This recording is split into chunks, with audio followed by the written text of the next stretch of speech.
আপনি কি মনে করেন সফলতা কেবল ভাগ্যের ব্যাপার, নাকি এটা কঠিন পরিশ্রম আর সঠিক পরিকল্পনার ফল? আজ আমরা আলোচনা করব এমন কিছু গোপন মন্ত্র যা আপনাকে সফলতার শিখরে পৌঁছে দেবে। কিন্তু সাবধান, সফলতার পথে আপনাকে অনেক চ্যালেঞ্জ মোকাবিলা করতে হবে। আপনি কি প্রস্তুত সেই চ্যালেঞ্জ নিতে? তাহলে ভিডিওটি শেষ পর্যন্ত দেখুন, কারণ আজকের আলোচনা আপনার জীবনের মোড় ঘুরিয়ে দিতে পারে। আর ভাবছেন কি, কফি নিয়ে বসে পড়ুন, কারণ এই টিপসগুলো মিস করলে আপনি নিজেই নিজেকে দোষ দেবেন। সফলতা পেতে হলে প্রথমেই স্বপ্ন দেখতে হবে, কিন্তু অনেকেই ভুল করে শুধু স্বপ্নই দেখে। আপনি কি জানেন, শুধু স্বপ্ন দেখা আর তা অর্জনের জন্য প্ল্যান না করা, এটা ঠিক যেন রাত জেগে তারাকে দেখা কিন্তু সূর্য ওঠার আগে ঘুমিয়ে পড়া। স্বপ্ন দেখতে শিখুন, কিন্তু সেই স্বপ্ন পূরণ করার রোড ম্যাপ তৈরি করুন, কারণ রোড ম্যাপ ছাড়া স্বপ্ন শুধু কল্পনাই হয়ে থাকে। তবে শুধু পরিকল্পনাই করলেই কি সফল হওয়া যায়, সেটা নিয়ে পরের পয়েন্টে আসছি। আপনার হাতে যেটুকু সময় আছে সেটা ফিরে আসবে না। কি বিশ্বাস হচ্ছে না? একবার পিছনে তাকিয়ে দেখুন, যে সময়টা অপচয় করেছেন সেটা কি ফেরত পেয়েছেন? সময়ের অপচয় বন্ধ করুন, সঠিক সময়ে সঠিক সিদ্ধান্ত নিন, কারণ সময় এমন এক সম্পদ যা আপনি পয়সা দিয়েও কিনতে পারবেন না। হয়তো ভাবছেন এখন তো ভিডিও দেখছি, রিল্যাক্স, এটা সময়ের সঠিক ব্যবহার। আপনি যতই পরিশ্রম করুন,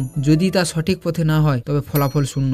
যেমন ধরুন, আপনি একগাল ঘাম ঝরিয়ে মাঠে দৌড়চ্ছেন, কিন্তু সেটা যদি ভুল দিক হয়, নিজের লক্ষ্যের দিকটা পরিষ্কার করুন। কাজের পরিমাণ নয়, তার গুণগত মান গুরুত্বপূর্ণ। মাঝে মাঝে আপনি লক্ষ্য করবেন আপনার ফোকাস হারিয়ে যাচ্ছে। সোশ্যাল মিডিয়া, গ্রসিপ, অপ্রয়োজনীয় চিন্তা সবকিছু আপনাকে মূল লক্ষ্য থেকে দূরিয়ে সরিয়ে দিচ্ছে। নিজেকে প্রতিদিন মনে করিয়ে দিন আপনি কেন এই কাজটি করছেন। নিজের কাছে প্রতিদিন একটি প্রশ্ন করুন, আমি কি আমার স্বপ্নের কাছে আরো এক ধাপ এগোতে পেরেছি? নিজেকে প্রশ্ন করুন, আজকের ফোকাস কোথায়? যদি উত্তর হয় ইনস্টাগ্রাম, তাহলে একটু চিন্তা করুন। সফলতার পথে বাধা আসবেই। আপনি কি জানেন সফল মানুষের আর ব্যর্থ মানুষের মধ্যে পার্থক্য কি? সফল মানুষেরা কঠিন সময়ে হাল ছাড়ে না। প্রতিবার ব্যর্থ হওয়ার পরও তারা সেই জিনিসটাকে শিখে নেয় এবং এগিয়ে যায়। আপনার জন্য প্রতিটি ব্যর্থতা একটি লেসনের মতো, এবং সেই লেসন থেকে আপনাকে শিখতে হবে এবং আপনাকে এগিয়ে যেতে হবে। সফলতা মানসিকতার উপর নির্ভর করে। আপনি যদি ইতিবাচক মনোভাব বজায় রাখতে পারেন, তাহলে বড় বড় চ্যালেঞ্জও আপনার সামনে তুচ্ছ মনে হবে। প্রতিদিন সকালে নিজেকে বলুন, আমি পারবো। আপনার আত্মবিশ্বাসী হবে আপনার সবচেয়ে বড় শক্তি। হয়তো ভাবছেন এত সব টিপস শুনে তো মাথা ঘুরছে। রিল্যাক্স, শেষের পয়েন্টগুলো আরো সহজ।